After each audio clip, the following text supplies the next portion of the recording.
picture this. You're sitting at your computer late at night, you're scrolling through a job board, and suddenly you see it. Oh, the unicorn listing. Exactly. Yeah. The listing that feels like it was written entirely for you. It's honestly almost eerie. You read through the bullet points and you mentally check every single box. Right, like, yep, I do that. Yep, I know that software. Yeah, you have the exact number of years of experience they're asking for.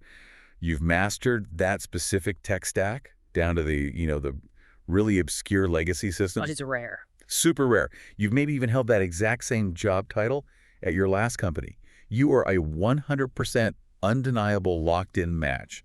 So naturally, you click apply, and you do it with complete and utter confidence. I mean, why wouldn't you? It feels like a sure thing. Right. You lean back, you're feeling great. But our material for today's deep dive actually throws a massive wrench into that very comfortable feeling.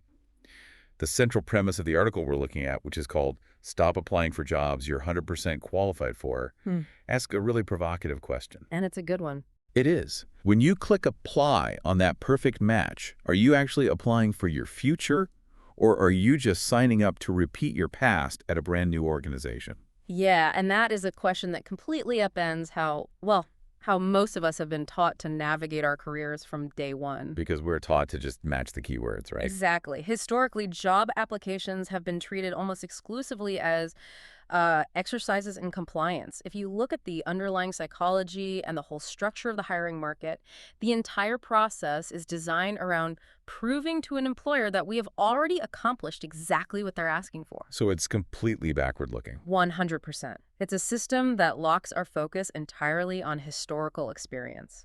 It fundamentally asks, what did you do yesterday? Rather than, what are you capable of doing tomorrow? And that is exactly what we are going to explore in this deep dive. Yeah. We're looking into why the most significant career leaps you can make rarely come from just repeating yesterday's work. Instead, we're going to talk about how to strategically step into something called the velocity gap. Which is such a crucial concept. It really is. And if you are someone who loves to learn, you adapt, you want to stay ahead of the curve, you are really going to want to hear this. Okay, let's unpack this, because my immediate reaction to this premise is actually a little defensive, I'll be honest. That's completely fair. It goes against everything we're taught. Let's be real for a second here. Isn't there an undeniable value in a lateral move? I mean, maybe you take a job you are 100% qualified for, but, you get a 20% pay bump. Which nobody's going to turn down. Right. Or maybe the new company has a much healthier work environment or a stronger brand name that acts like a halo on your resume. Yeah.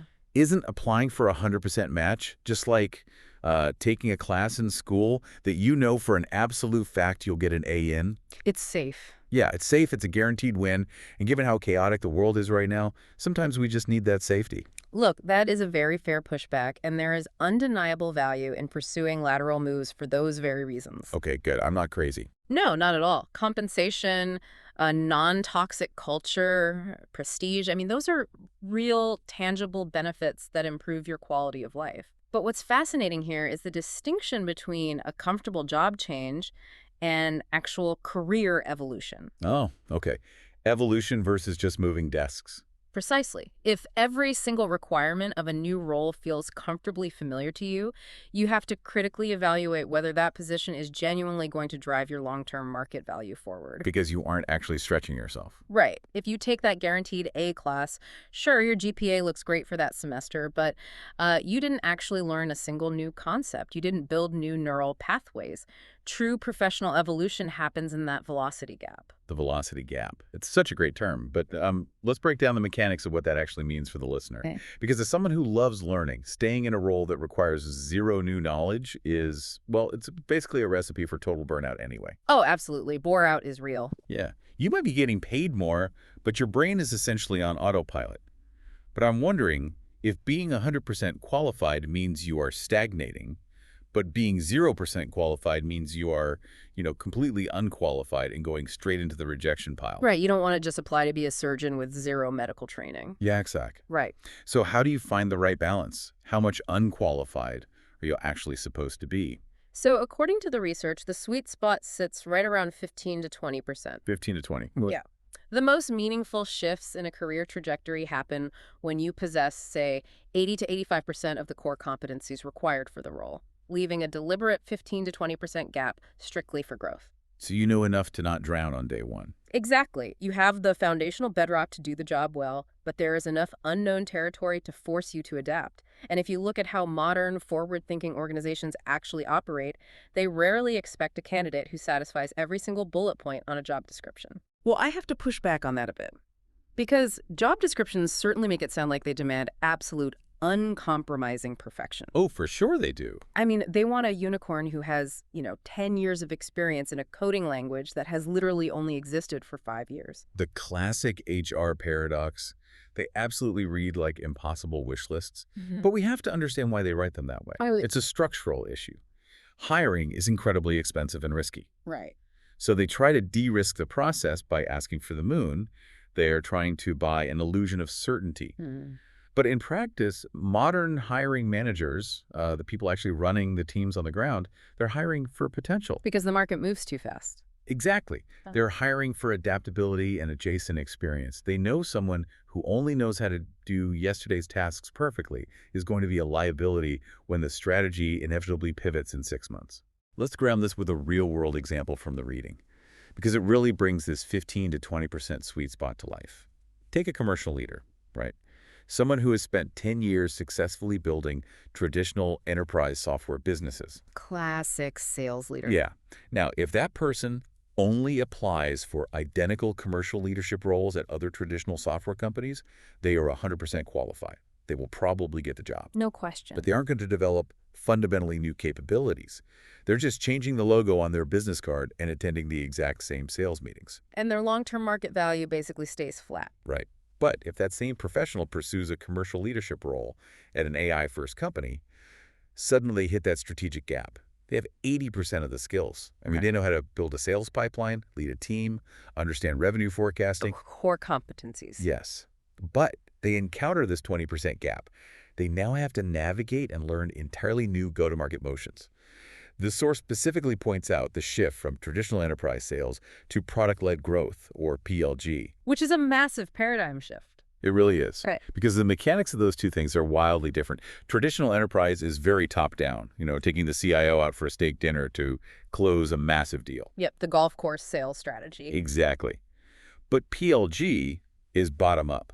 It's getting individual users hooked on a free trial, so the software spreads virally through the company until the CIO is basically forced to buy it.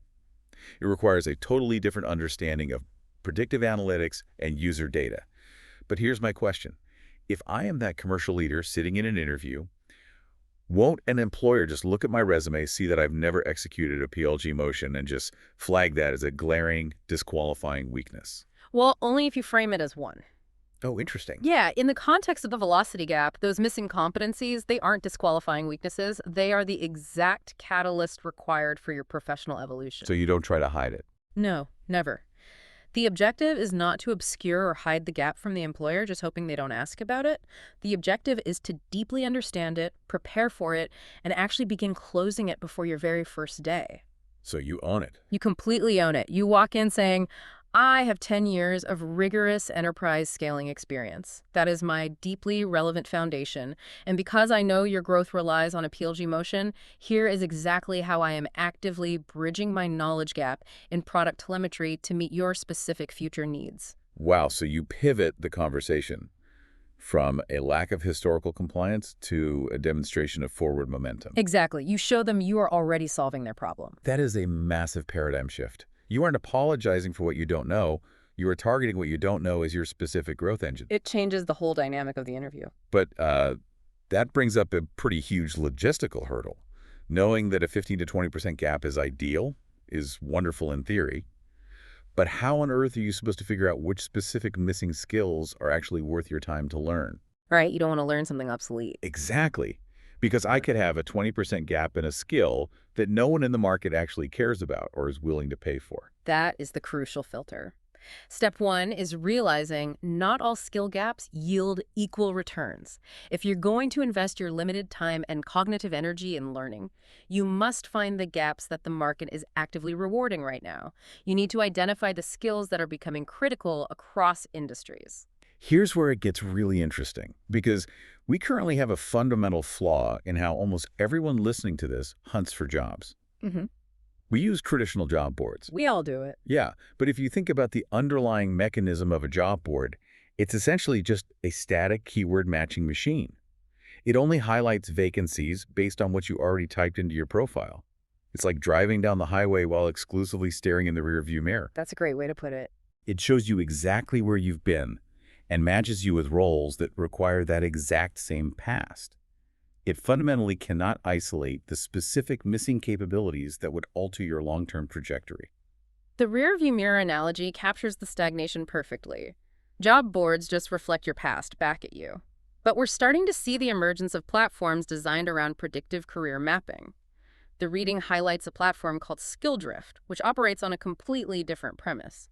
Instead of a rearview mirror, it functions as a predictive GPS for your career trajectory. A predictive GPS sounds great, but how does the engine actually work? What is it doing behind the scenes? So it's ingesting massive amounts of market data. It looks at millions of career trajectories, capital flows into different tech sectors, real-time shifts and job requirements. Who knows what companies are actually looking for right now? Exactly. It analyzes your existing 80% foundation against high-leverage opportunities in the market. So rather than just spitting back a list of jobs you're 100% qualified for today, it runs an adjacency matrix. An adjacency matrix. Yeah, it identifies roles where your core skills are highly transferable, and then it isolates the exact 20% competencies that are separating you from making that leap. It maps out your personal velocity gap with empirical data, showing you precisely what you must master for tomorrow. It just removes all the blind guesswork. You aren't just reading a tech blog and hoping that spending 6 months learning a new agile management style is the right move. Right, hoping for the best. The predictive engine is actually telling you, based on your specific foundation, if you just learn this exact 20%, you unlock a whole new tier of high-reward roles. But once you have that insight, how do you actually bridge that gap without having to, quit your current job and go back to school? And that's step 2. Execution is where the friction usually stops people cold. Identifying the optimal gap is really only the beginning. Because the old way of upskilling was brutal. It meant you practically had to pause your job search entirely. You'd have to enroll in these incredibly lengthy, generalized courses. Oh yeah, a 6-month boot camp. Yeah. And you just have to hope that by the end of this massive curriculum, the instructor happened to cover the exact specific application that employers actually needed. The whole process was completely disconnected from immediate career goals. It's like buying a massive, outdated encyclopedia set just to find one specific fact. Just scanning thousands of pages for one paragraph. Exactly. Whereas something like SkillDrift offers precision. Right. And if we connect this to the bigger picture of how the modern professional actually needs to learn, it is all about precision and context. You don't need the whole encyclopedia. The transition we are seeing is a move away from generalized credentials toward targeted efficiency. Tell me more about that. Well, platforms that map your skill gap are now directly connecting those specific missing competencies to focused modular learning resources. So skipping the weeks of foundational material you already know, just to get to the 20% you don't. Precisely. It enables you to invest your time exclusively in developing what we call micro skills. These are the granular, highly specific capabilities required to execute a function in your target role. Okay, micro skills. Yeah. By focusing on micro skills, your learning becomes contextual. You're absorbing the information because you have an immediate use case for it. It's intentional, and most importantly, it is immediately applicable. Contextual and intentional. You're learning exactly what you need exactly when you need it. But eventually, you have to close the laptop. You have to finish the micro-learning module, step into a room, and sit across the table from an actual real-life human being. The dreaded interview. Right, and that hiring manager's entire job is to probe the exact areas where you feel the absolute least confident. They're going to poke right at that 20% gap. And the anxiety of that moment is crippling. It really is the primary bottleneck for career growth. The fear of being exposed in an interview prevents incredibly talented people from even applying for stretch roles. So what does this all mean for the listener? How can someone possibly practice for a stretch role without just bombing real interviews and burning bridges with real hiring managers in their industry? Well, this brings us to step 3. It requires a fundamental psychological shift in how we view the interview process itself. Treating interviews as diagnostics rather than pass-fail tests. Diagnostics, okay. Usually we view an interview as a cliff edge. You perform perfectly or you fall off. But a diagnostic approach means using the friction of the conversation to figure out exactly where your understanding is weak so you can strengthen it. But treating a real interview for a job you desperately want as a practice diagnostic Mhm. is terrifying. The stakes are way too high. Which is exactly why the integration of AI into this process is so transformative. The source material discusses how tools like SkillDrift now feature built-in AI interview simulators that solve this exact problem. Oh, really? Yeah, they allow you to practice high-fidelity, role-specific interviews before you ever meet a real hiring manager. But wait, how is that different from just, I don't know, recording yourself answering standard questions on a webcam? It's the depth of the analysis. Hmm. It doesn't just check if you use the right buzzwords or give you a generic score. The AI uses semantic analysis to map your verbal answers against industry benchmarks. Wow. It listens to how you explain a complex concept, like that shift to product-led growth we talked about, and it identifies the specific gaps in your technical understanding. It generates a comprehensive diagnostic report that isolates the exact competencies needing the most attention based on your conversational performance. So if I'm that commercial leader we talked about earlier, the simulator might process my response and say, hey, your strategy for team management was flawless. But when probed on the telemetry data required for a PLG motion, your answer lacked the necessary technical depth. Exactly that. And then it automatically curates a personalized learning roadmap based entirely on where you stumbled in that simulation. That's incredible. It creates a closed loop of continuous improvement. And the profound shift in mindset this creates, it just cannot be overstated. Think about the psychology of walking into an interview where you know you have a gap. Usually you're just in a state of low-level panic. Right, trying to figure out how to pivot the conversation away from it. But with this diagnostic preparation, you are empowered. You walk in knowing your gap, knowing you've practiced discussing it under pressure, and knowing you possess the specific vocabulary to prove you're actively closing it. You walk in as a candidate who is actively evolving, not a candidate desperately trying to hide a flaw. Let's recap the core philosophy we've explored today because it really demands a total reframing of how we view career growth. The main takeaway is this. Enduring careers are built by pursuing opportunities that challenge who you can become tomorrow, not by securing roles that perfectly match who you are today. Beautifully said. It's about stepping into the velocity gap.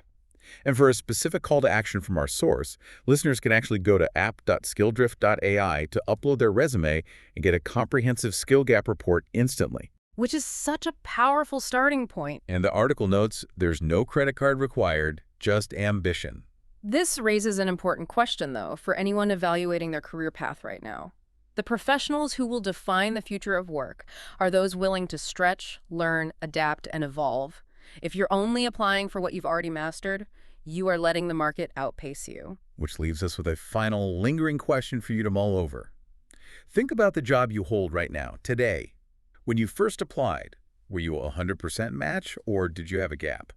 And if you have a 100% match for your daily tasks today, well, is your current role actually preparing you for the future of work, or have you just been comfortably repeating your past every single day without realizing it? Something to think about.